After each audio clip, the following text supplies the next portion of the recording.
this section is super easy and exciting for me because I would say a solid 1% of this podcast at this point has become a love letter to Kurt Ballou and to God City Studio. But this is a thing that only in retrospect, maybe you were on it faster than I was, but only in retrospect was I starting to appreciate the number of times that I've said all the best heavy records of the year are Kurt Ballou God City record. This is a very specific and perfect cross-section of what that means. Yeah. And also, I'm excited to share with people that the two best heavy live shows I've ever seen were two of the bands in here. For sure, the best live metal band I've ever seen in my life, and I don't think it'll ever be topped, was Black Breath at 529, which back in that day, I think it was 2012 when I saw them, or maybe 2011. Before they built the big room. Right.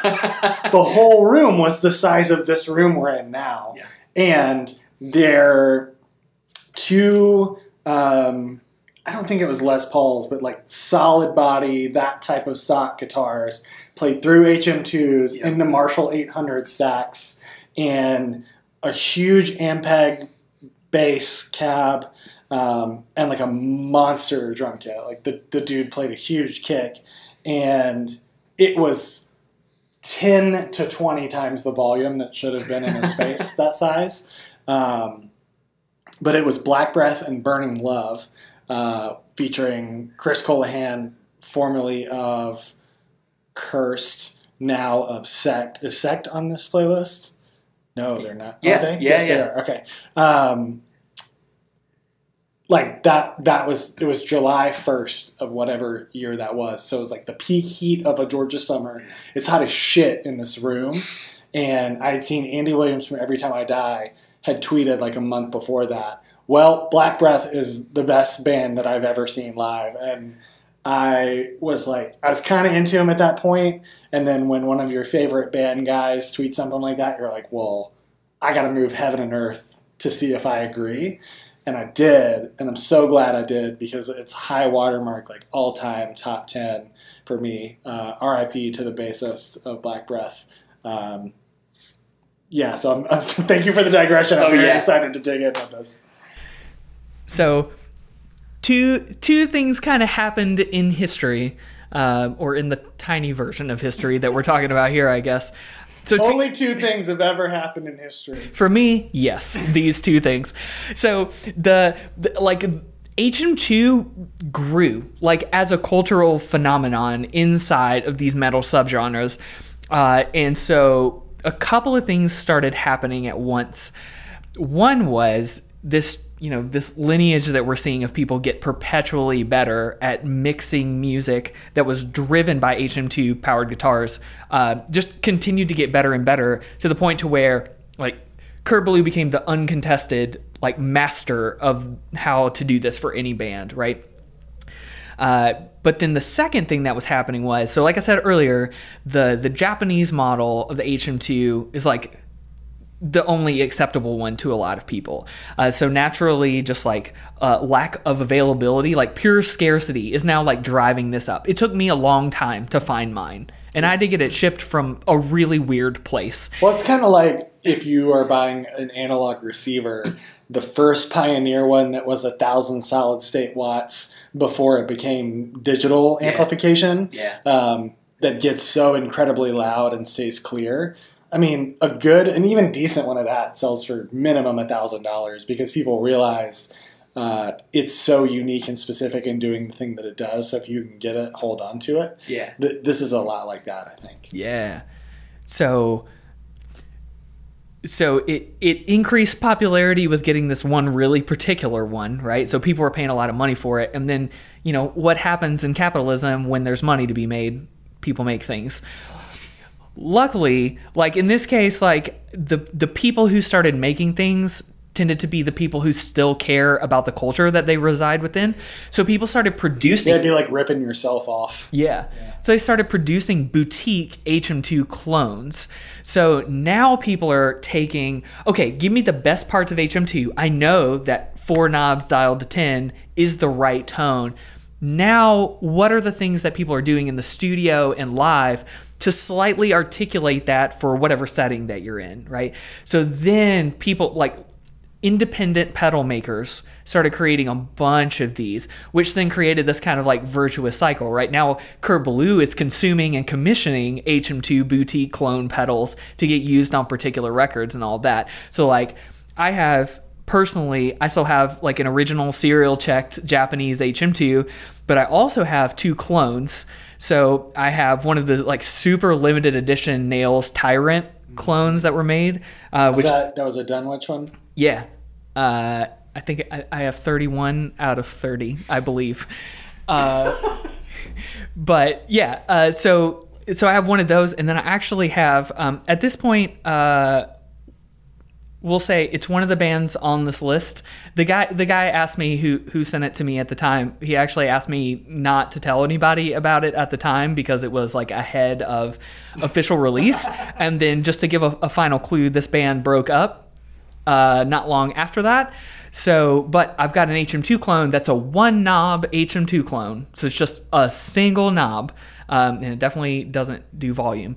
And it's just called Heavy Metal Chainsaw, and it's got this perfect commissioned art piece that's on top, because like boutique pedals look like they're just art pieces, you know? It's become its own, like just like show posters. Yeah, it's become its own little art form. And now bands have started like releasing their own boutique pedals, like as tchotchkes basically for their new album releases, which is awesome. So this list, which itself could just be a killer, listen to all of these bands list: Craving Flesh by Gatecreeper, Feast of the Damned by Black Breath, Bad Knowns by Trap Them, Wide Open Wounds by Nails, Cruelty Incarnate by All Pigs Must Die, and Day for Night by Sect. So just kind of like I want to show some of the directionality of this stuff. I did include these bands specifically too because not only are they HM2 driven, but a lot of them arguably reside in slightly different places within metal subculture and have slightly different approaches to all of the songwriting that they do, right? And so I put Gatecreeper up first, honestly, because I wanted people to hear Bloodbath into Gatecreeper, because the kind of the guttural, lower, bottomed out tone is kind of carried through, but you can hear it even more in modern production now, kind of on the other side of the loudness wars. We hear just like a more pristine quality of the same dreadful sounding, like scary stuff. I mean, Gatecreeper just released a heck of a record anyway, so this is an awesome song off of it.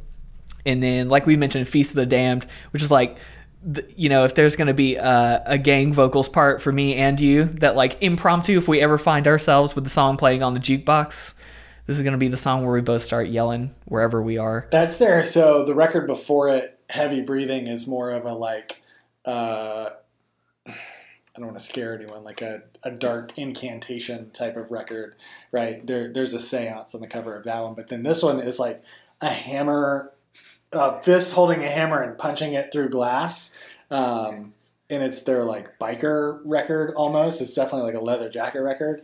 There's a song later on the record called The Flame that is the riff that leads out of The Flame is my #1 all-time favorite metal riff. But there are no bad riffs on really any of these whole records, but for sure on that Black Breath record. And you're right, it's different aesthetics. They all have very different things that they do as bands, but you could put any 3 of them together on a bill and it would work perfectly, but you also wouldn't get bored, even though there's so much overlap in the kind of tone, because it is how they articulate it. It's kind of just the approach and the headspace of the guitarist in each of these bands. Yeah. And starting with Black Breath, you start to hear when the drummer actually lets the guitar kind of take over in a way that on paper wouldn't sound like it's going to work out. But Black Breath especially, you know, they'll drop back and just start like tinging the cymbals a little bit and just like let this monster riff ride out all by itself. And so then out of Black Breath and to Trap Them, like the king of HM2 riffs being left alone, just hanging out in space, being interesting themselves. Like this one is a perfect song to show you how this pedal contributes to a sound that's dynamic without changing volumes. Right. Like Trap Them can just somehow, the same way that Jimmy Page would take, I can't believe I'm making this comparison, but Jimmy Page would take a Les Paul and wouldn't change too much necessarily about anything he was playing through, but would pull back and play so gently with his fingers, like on Since I've Been Loving You. Like the way he goes from the beginning of that song into the riffs themselves is more about the attack of his own playing than it is about changing effects or, you know, boosting anything. And like, to me, that's Trap Them. And that's the whole style of this, being able to like get that, I guess what would be called death and roll sound. And that's at least what Kurt called it. I think it's an apt description because it's another example of like the drummer pulling back and doing less effectively to let the riff stand on its own. And they've had some of the best heavy drummers in that band. Oh yeah, especially the guy that played on the record before this, Darker Handcraft. But I think the thing that I would call out about this block, but especially epitomized by Trap Them, is you don't hear a lot of it in the earlier stuff, but feedback, like the harsh feedback that this pedal sound creates.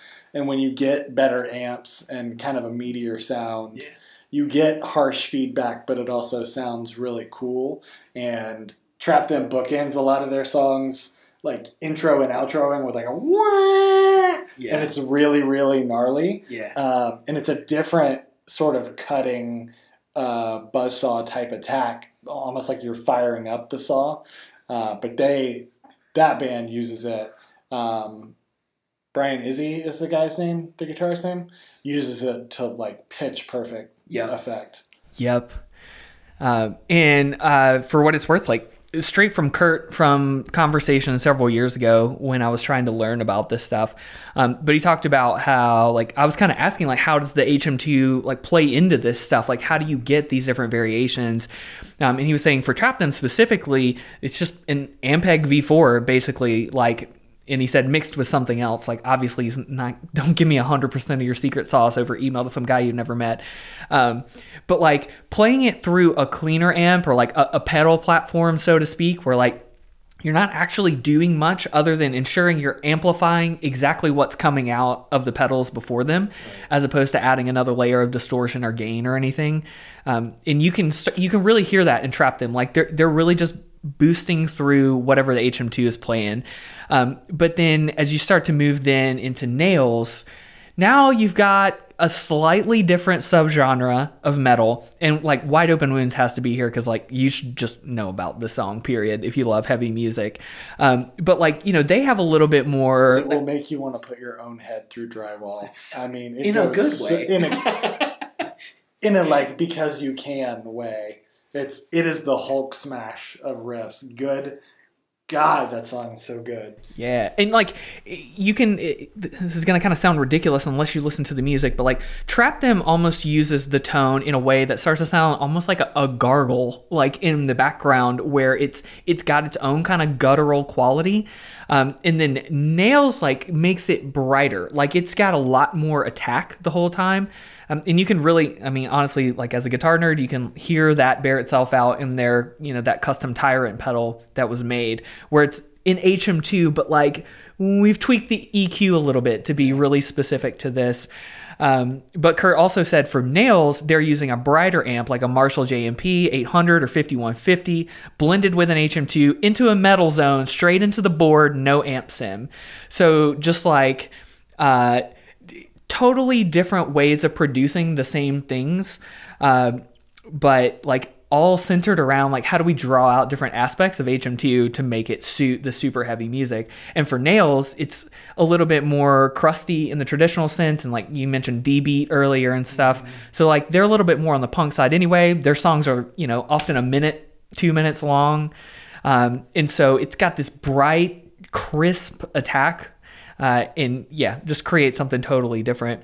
By the time we get to All Pigs Must Die, I picked Cruelty Incarnate for a couple of reasons. Like, one is just because the beginning riff is sort of like what if Black Sabbath played through an HM2, which I really dig. But it builds and starts to bring in more of that kind of traditional Converge sound. And then by the end of the song, like they're playing black metal, basically. But speaking of Brian Izzy, like he's playing on this record in All Pigs Must Die, and just another super HM2 driven record that sounds definably different from the ones that came before it. And then lastly from Sect, who's just an incredibly good punk band. And I'll throw out the bit of trivia because I hope it'll serve as a hook to get you to listen to this awesome band. But the drummer is the drummer from Fall Out Boy. But like their records rule. I saw them live. They ruled. Like it was just, I remember texting you and just like, it's so nice just to see a punk band again. No premise, no like pretense, just like we're out here, we play the songs, we don't talk to you too much, now we're done, drink beer, have fun. And so it's a great example though of like they're not a band that would fit in the category with Trap Them or Black Breath necessarily. They're a vegan, straight edge, like militant, political, hardcore punk band. Yeah. And still HM2 drives it. That came about because Andy Hurley was filling in on drums with Earth Crisis. That's right. So that was kind of the origin point of it. And you can see it in their merch, in their t-shirts. You can read it in their lyrics. They have a very different sensibility than the other bands. And part of that comes from Chris Colohan, who is such a badass dude. But part of it really does come from Andy Hurley. I was in that camp where, like, again, Every Time I Die connection, Keith Buckley, they played Fall Out Boy played a club show. Keith Buckley got up and sang Walk by Pantera with them. And I was so pissed. I was like, how dare Fall Out Boy? I was one of those people. And I was like, dude, they were all in punk bands before this, before they were like, let's actually make money. But Andy Hurley has stayed so true. He was in some other pretty heavy band too, wasn't he? I don't remember what it was. Yeah, but Sect is the one that matters. He's kept the cred kind of the whole way. I'm glad you said that. Like that whole... Actually, Fall Out Boy, I don't like the music they made, but they all came from great bands before that. And they're an objectively good... Like, I give them their due. You know, it's not my thing, but it's like, oh, I get it. And just knowing that they have that background is like, all right, you guys are fine by me. Yeah. So here we're going to then launch out in the next section with like all the different places that kind of get their influence and energy from this kind of subculture that I think Kurt and God City Studios is helping to create and perpetuate.